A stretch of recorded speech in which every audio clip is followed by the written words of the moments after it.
Hi, welcome to another episode of Hot Takes. Now, Al Carnes is the Veterans Minister. He's an ex-Royal Marine, so well done for him. It's nice to see someone who's actually contributed to this country. One of the few in the Labour Party who's actually done anything that's done that. But now he is on Resignation Watch. He's ready to walk, and he's going to make a big song and dance about it. And quite rightly too. When the Tories brought in an act, the Legacy and Reconciliation Act a few years ago, it was done to protect soldiers from being prosecuted over the Troubles in Northern Ireland.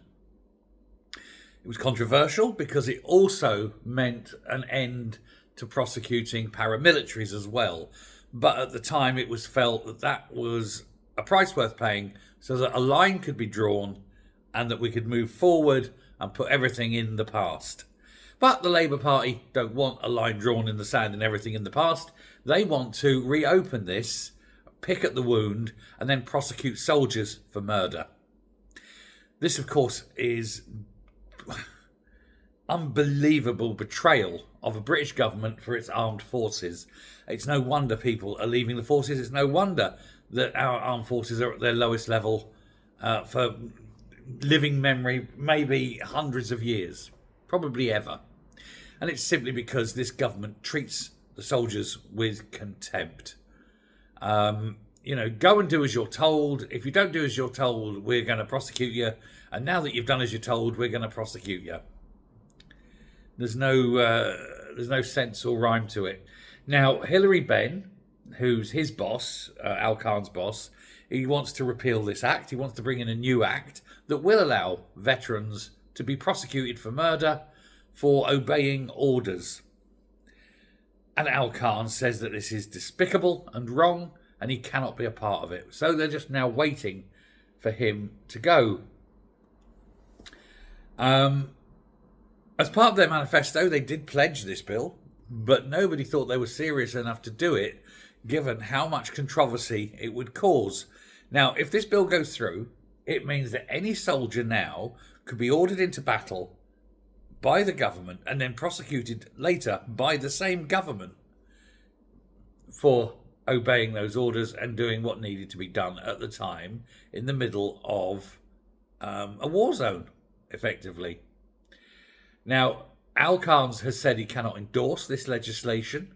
He cannot be a part of the government that pushes it through. He says, and if this legislation arrives in the form of a bill, he will go. And that, of course, is another minister gone out of this despicable, awful, truly treasonable government. He's made his position clear, and it's now up to the government to push it through. If they push it through and he goes, he won't be alone, I suspect.